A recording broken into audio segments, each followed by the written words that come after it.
ಬಹುಶಃ ಕಾಂಗ್ರೆಸ್ನ ಅಲೆ ಇಲ್ವಾ ಸ್ವಾಮಿ? ಕಾಂಗ್ರೆಸ್ನ ಅಲೆ ಇಲ್ವಾ? ನಾನು ಭಾರತೀಯ ಜನತಾ ಪಾರ್ಟಿಯವರು ಕೇಳ್ತೇನೆ, ಯಾವ ದೇವರ ಹೆಸರು ಭೂಸುಧಾರಣೆ ಕಾನೂನು ತಂದು ಉಳುವನೆ ಹೊಡೆಯನ್ನು ಮಾಡಿರ್ತಕ್ಕಂಥ ಇದು ಕಾಂಗ್ರೆಸ್ನ ಅಲೆ ಅಲ್ವಾ? ಯಾವ ಮುಖ್ಯಮಂತ್ರಿ ಪ್ರಮಾಣ ವಚನ ಸ್ವೀಕಾರ ಮಾಡಿದಾಗ ₹1 1 kg ಅಕ್ಕಿ 30 kg ಕೊಟ್ಟಿದ್ದು ಇದು ಕಾಂಗ್ರೆಸ್ನ ಅಲೆ ಅಲ್ವಾ?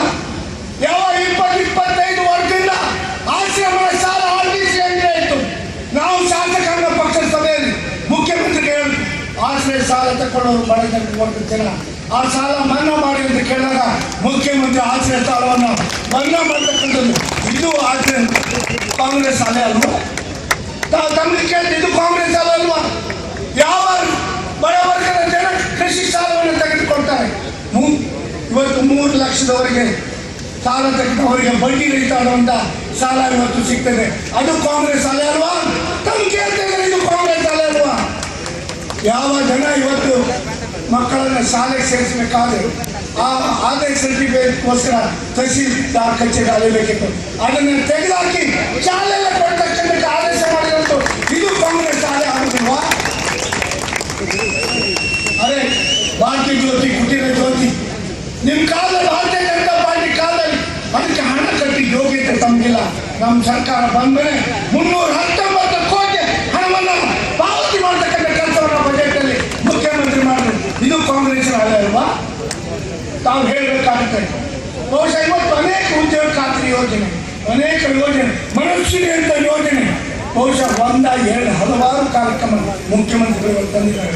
ಅದನ್ನು ತಾವು ಅರ್ಥ ಮಾಡ್ಕೊಳ್ಬೇಕು. ಈ ಭಾಗದ ಜನ ಜಯಪ್ರಕಾಶ್ ಅಂತ ಒಳ್ಳೆ ವ್ಯಕ್ತಿ ಅಭ್ಯರ್ಥಿಗಳನ್ನು ಕೊಟ್ಟಿರ್ತಕ್ಕಂಥದ್ದು. ನಾವು ಕೇಳಿದ್ರೆ ಇಲ್ಲಿ ನ್ಯಾಷನಲ್ ಹೈವೇ ಈ ಕುಂದಾಪುರ ಈ ಭಾಗ ಆಗ್ತಾ ಅಂತ ಹೇಳಿದ್ವಿ. ತಾವು ಅನೇಕ ಜನ ಈ ಒಂದು ಕುಂದಾಪುರ ವಿಭಾಗ ಮಾಡಿ ಅಂತ ಹೇಳಿದ್ರೆ ನಮ್ಮ ನಾಯಕರ ಹಾಸ್ಟೆಲ್ ಕಮಿಟಿ ಮೂಲಕ ಜಯಪ್ರಕಾಶ್ ಉಸ್ತುವಾರಿ ಸಚಿವರ ಮೂಲಕ ಇವತ್ತು ಆ ನೇತೃತ್ವ ಮಾಡ್ತಕ್ಕಂಥ ಕೆಲಸ ಮಾಡಿದ್ದೇವೆ. ಇದು ಕಾಂಗ್ರೆಸ್ನ ಅಲೆ ಅಲ್ವಾ? ಯಾವ ನಮ್ಮ ಕೊಂಕಣ ಕಾರ್ಮಿಕ ಸಮಾಜಕ್ಕೆ ನಮ್ಮ ಮುಖ್ಯಮಂತ್ರಿಗಳು ಸಮುದಾಯ ಭವನಕ್ಕೆ 1 ಕೋಟಿ ಹಣವನ್ನು ಕೊಟ್ಟರು, ಅದು ಕಾಂಗ್ರೆಸ್ನ ಅಲೆ ಅಲ್ವಾ? ಯಾವ ಸಣ್ಣ ಮೇಸ್ತ್ರಿ ಸಮಾಜ ಇವತ್ತು ಶಿರೂರಿನಲ್ಲಿ ಅವರಿಗೆ 50 ಲಕ್ಷ ಸಮುದಾಯ ಭವನಕ್ಕೆ ಹಣ ಕೊಟ್ಟರು, ಇದು ಕಾಂಗ್ರೆಸ್ನ ಅಲೆ ಅಲ್ವಾ?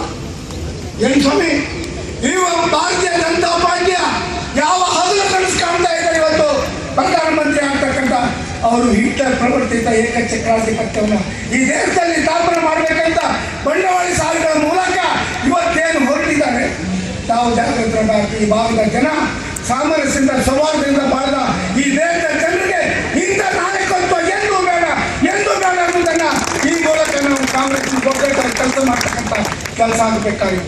ಬಹುಶಃ ಇಂಥ ಏಕಚಕ್ರ ಹಿಟ್ಲರ್ ಪ್ರವರ್ತಿರ್ತಕ್ಕಂಥ ನರೇಂದ್ರ ಮೋದಿಯನ್ನ ಪ್ರಧಾನಿ ಆದರೆ ಈ ದೇಶದ ಸಾಮರಸ್ಯ ಹದಗೆಟ್ಟೆ ಸಾಮರಸ್ಯ ಅನ್ಯೂನ್ಯ ಇರ್ತಕ್ಕಂಥ ಎಲ್ಲವನ್ನು ಹಾಳು ಮಾಡ್ಕೊಂಡು ಯಾವ ಬಂಡವಾಳಶಾಹಿಗಳು ಇವತ್ತು ಯಾವ ಕಾರ್ಪೊರೇಟ್ ಸಂಸ್ಥೆಗಳು ಇವತ್ತು ಅವ್ರನ್ನ ಪ್ರಧಾನಮಂತ್ರಿ ಮಾಡ್ಲಿಕ್ಕೆ ಏನು ಹೊರಟಿದ್ದಾರೆ. ಸಮೀನ್ ಹಾಗೆ ಕೇಳ್ತೀವಿ 57-60 ವರ್ಷ ಆದೇಶ ಕೊಟ್ಟಿದ್ದಾರೆ.